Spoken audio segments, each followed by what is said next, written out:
7.4, solving equations containing radicals. So there's the roots that we've been seeing. It's just now they're going to be equations, all right? So if we see roots in equations, we can easily get rid of them by taking the power of both sides, but we just raise it to the power of whatever the index is. Okay, just remember that if you don't see the index with a root like this, that's a square root. There is technically a phantom 2 right there. It's a second root, if you will.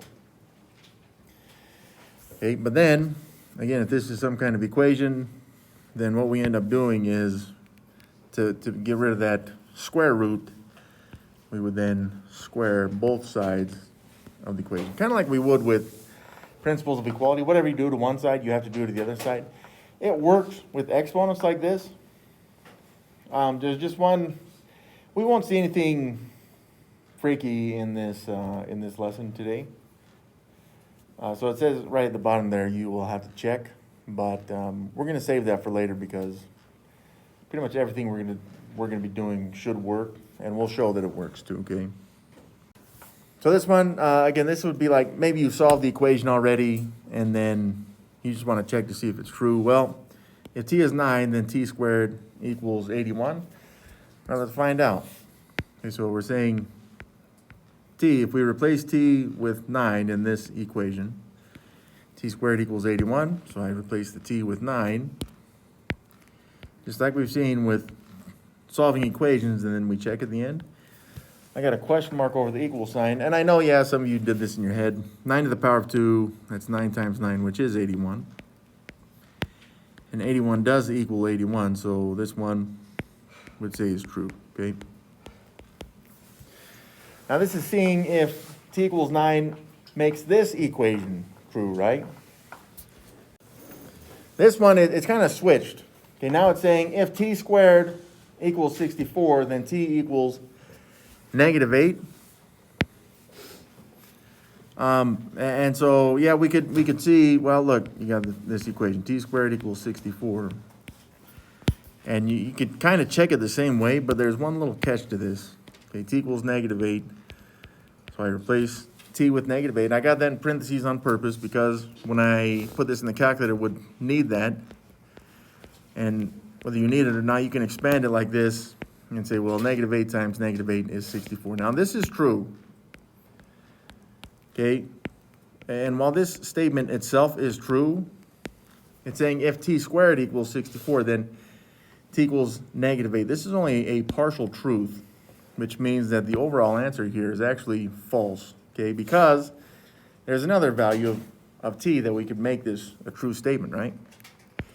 If you said t equals -8, but then also +8, would get a true statement, right? Because then you'd get 8 squared equals 64, and that also will end up being a true statement, okay?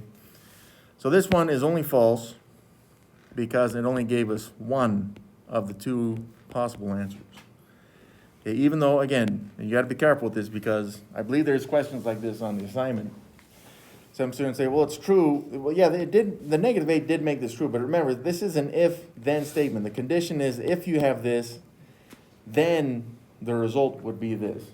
Okay, and while this result made this true, it's not the only result, and that's what makes the overall statement, the overall condition here that we started out with, total false. So we could make this true by saying t equals -8 and +8. Then it would have been a true statement. But yeah, just like we've shown here, this one, again, this was not hypothetical. This was showing that you would have to also make t equals 8 to make it true, but it didn't, which is what makes this one false. Yeah, so hypothetically speaking, if the 64 were negative, yeah, that definitely changes the situation before us. And, well, I think we'll see stuff like that. Of course, if this 64 was negative, there's nothing multiplied by itself, at least for now, that we're going to say that could ever equal -64. Right now, I think we're doing D and E. Technically speaking, from a math point of view, we say that it's just not real. There's no real solution. But that more on that in a different class. So solving radical equations. So all we're going to do is isolate one radical on one side of the equation. Now, what we're trying to do here is or to do this first step here is we're using principles of equality, right? Now we know we have addition and subtraction principles of equality to make zeros. You have multiplication and division principles of equality to make phantom ones. But now we know we can get rid of the radicals by root, or not rooting, but x powering both sides, okay? And again, you just have to see whatever the index is for the root, and then raise both powers to that, whatever the index is. I guess that's part of step 2 here. Okay, so yeah, raise both sides to a power equal to the index of the radical. So that again is kind of its own principle of equality, but more on that I believe in a different class. Then you look to simplify. Now if the equation for some reason still has a radical term, because sometimes in future classes you may see like a root inside a root. We shouldn't see anything like that right now. Then you look to repeat those steps. But if not, then you just solve. Okay, but again, this is where we're looking to check our answers, because in the future, if you don't check your answers, you may put some false answers on there, which would, I don't know, maybe they kind of make sense originally, but if you look back at the original equation, it would not make sense any longer. All right, so let's put this into practice, okay? So I don't have to isolate this root because it's just the square root of t, right? And like I said, a few slides ago right here, what I'm going to do is I'm going to take both sides, and I'm using parentheses because I'm going to take the entire left side and the entire right side and raise them, in this case, to the power of 2. Remember, there's that phantom 2 index right there. Okay, and what this does is it brings out the t, but now it equals 4 to the power of 2, which is 16. Okay, so t equals 16. Now, is this the solution? Well, this is where we got to check. So we say the square root of t needs to equal 4. And then we say, look, right now, I'm pretty sure if I replace the t with 16, then I get a true statement, right? So I put 16 in there, and I'm just checking for truthfulness. That's all. And what is the square root of 16? You can use the calculator to check, but it's 4. Okay, so 4 equals 4. This is true, which means that when I see t equals 16 right here, that actually is a solution. And if you've forgotten what a solution is to an equation, it's a value that you replace the variable with to make the equation a true statement. Now, of course, we took the primary root, which is this red 4 right here, positive. And you could think, well, what if you replace t with negative 16? Would that have worked? No, because you can't have a negative on the inside, at least for now. We do not want to see a negative on the inside of these roots, okay? Now this one right here, again, solve, and just in case we've forgotten what solve means, it kind of goes along with what we saw in that last problem. In this case, it's asking what value of x would make the equation a true statement. Question mark. There we go. Okay. So what value of x would make this a true statement? Well, I'm going to zoom in and find out, but right here, just like we saw in that last problem, see, I'm going to square this left side, which means that just by principles of equality, I got to square the other side as well. So what this does for me is it takes the x out of that square root. Anything square rooted, if you square it, automatic, it just gives you whatever the base is, in this case x, okay? And then this would equal, that'd be negative 5 times negative 5, which is positive 25, okay? Now, is this the solution? And I think some of you know where this is going right now, but let's just make sure. Okay, so the original equation, square root of x needs to equal negative 5, okay? And if I replace x with the value that we found, which is 25, will this work? Well, the square root of 25 is 5. Now remember, we're comparing this equal sign with negative 5. I should have put the question mark over the equal sign. This right here is a false statement at the end, which tells me that x equals 25 is not actually the solution. Now again, you may think to yourself, well, what if I made this a negative 25? Again, you can't have the negative on the inside. There's nothing that I can raise to the power of 2 to make this a negative 25, okay? So once again, a square root of a value, that's like asking what's the side length of a square with this area. And you can't have side lengths that are negative values because we don't talk about lengths in terms of negatives. So that's why this one ends up just having no solutions. Maybe I said that in more ways than I need to. needed to, but no solution, no solutions, whatever.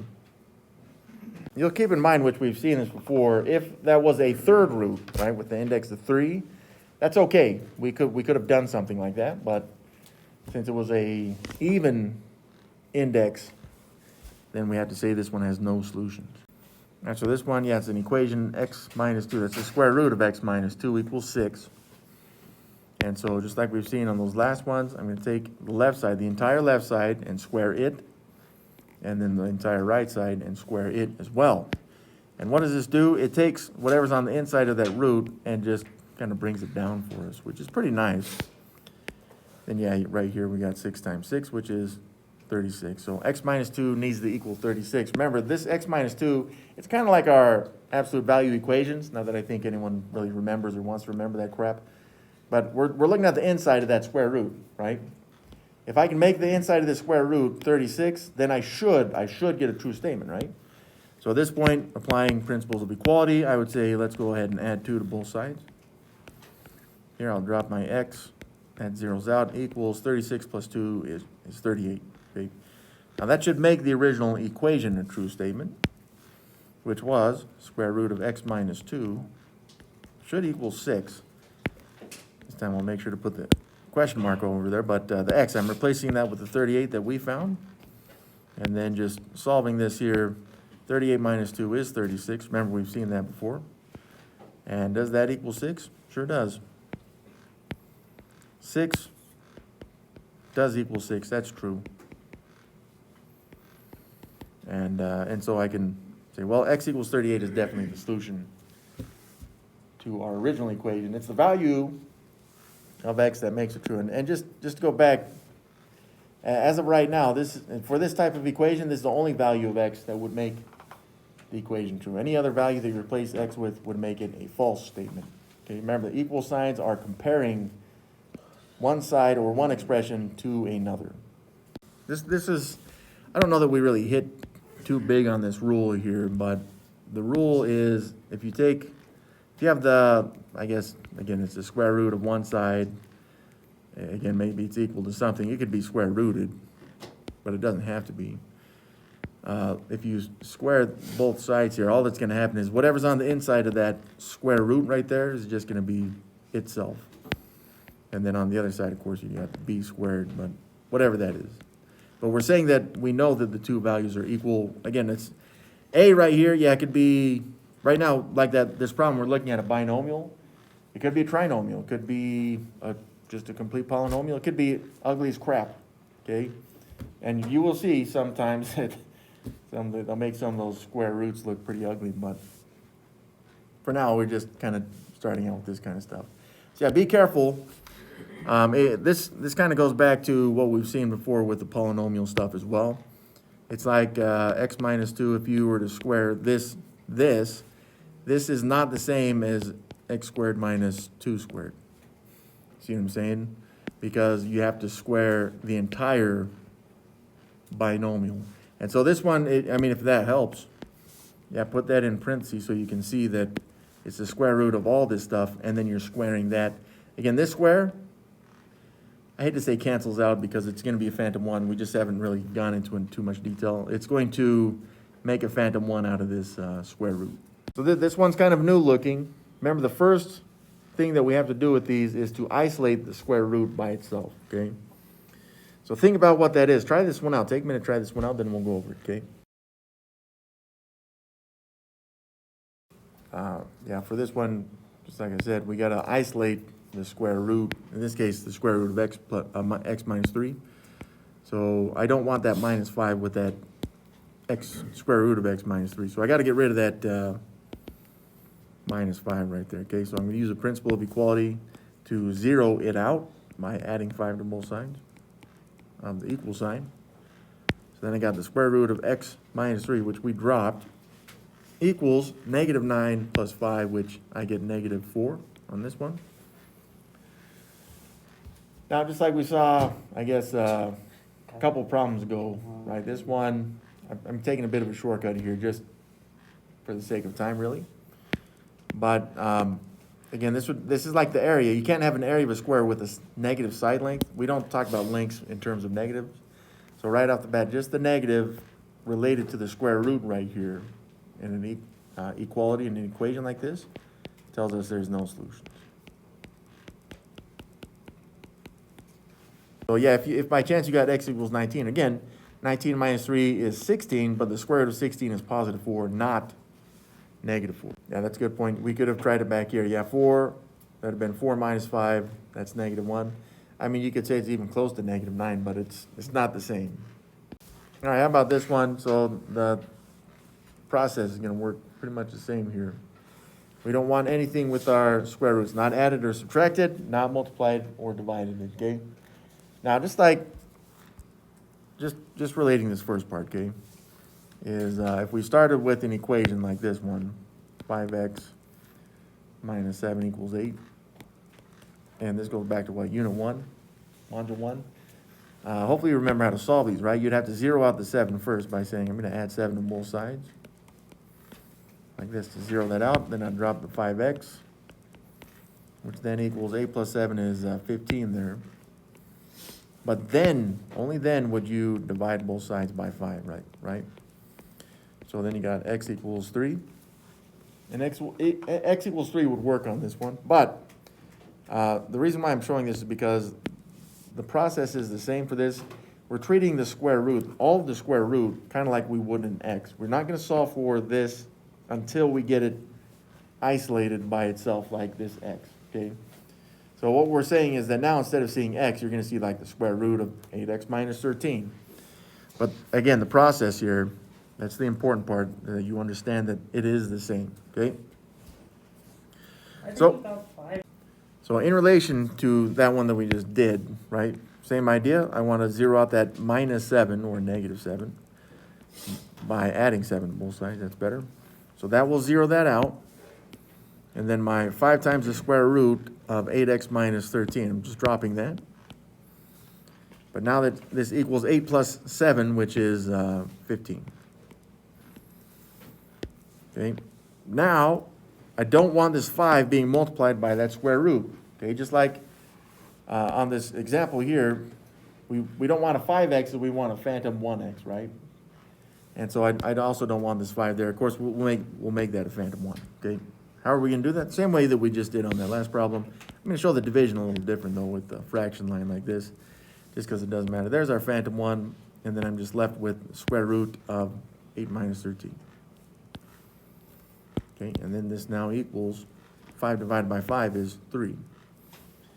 Okay, now that I have isolated my square root, now I'm ready to solve this equation by squaring both sides of the equal sign. So again, I'm squaring this entire left side of the equal sign, which means I also must square the other side. And then I'm just left with 8x minus 13. But now this equals 3 to the power of 2. That'd be 3 times 3, which is 9, okay?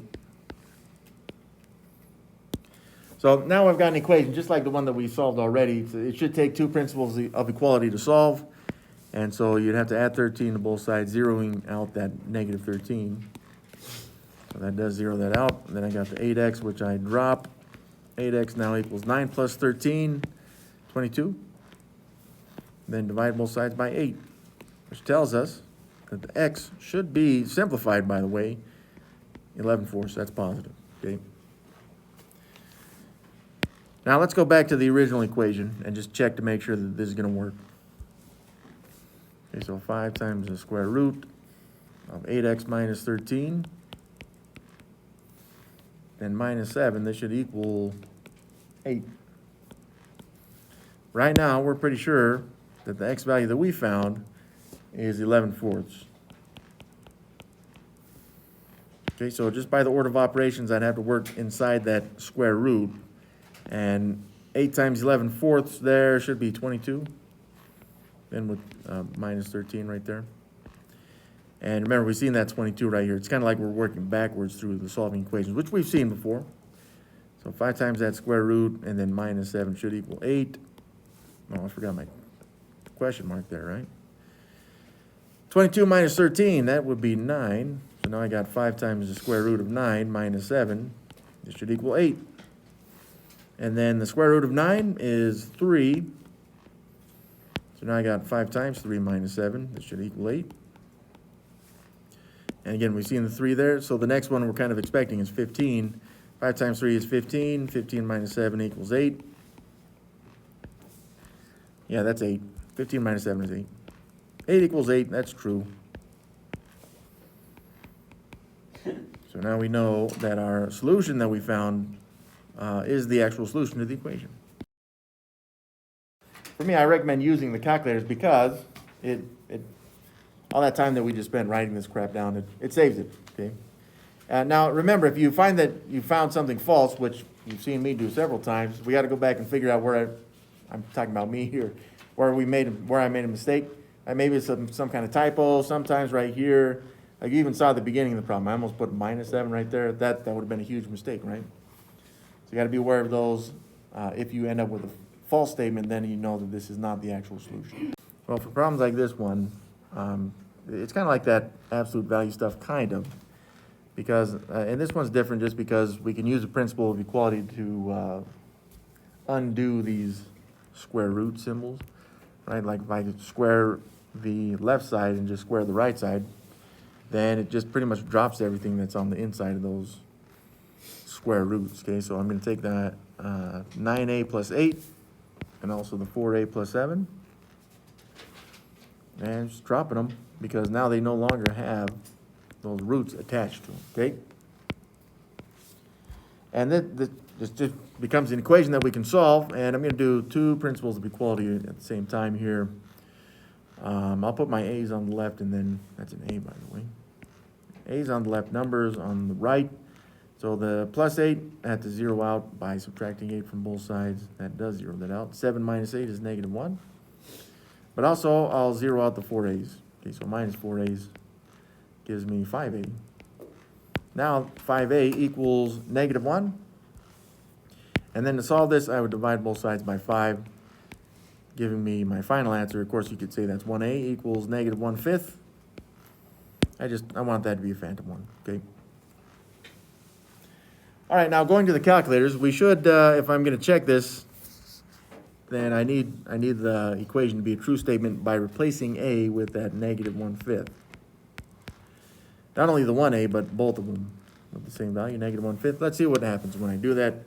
So I got the square root of 9 times negative 1/5, and then plus 8. I push enter, and it gives me 2.4899, some garbage.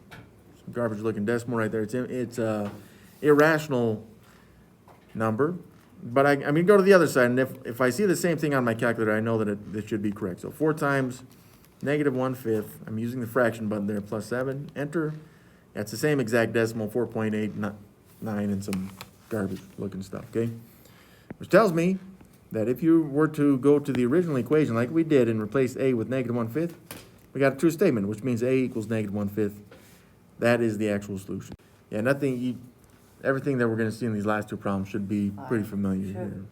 So principles of equality on this. Remember, we got to isolate that square root of x, so I got to get rid of that plus 7 by subtracting 7 from both sides. That will zero that out. 8 minus 7 is 1. And then I'm going to take this 2 times the square root of x, just drop it right here. I got 2 times the square root of x equals 1, but I'll divide both sides by 2, make that a phantom one. Okay, so I got the square root of x equals now 1/2.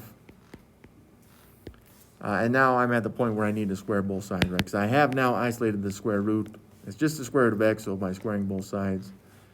And yeah, remember, for this fraction even, don't ever feel ashamed if you got to put that into a calculator, because the calculators are there to help you. This one will be 1/4, okay?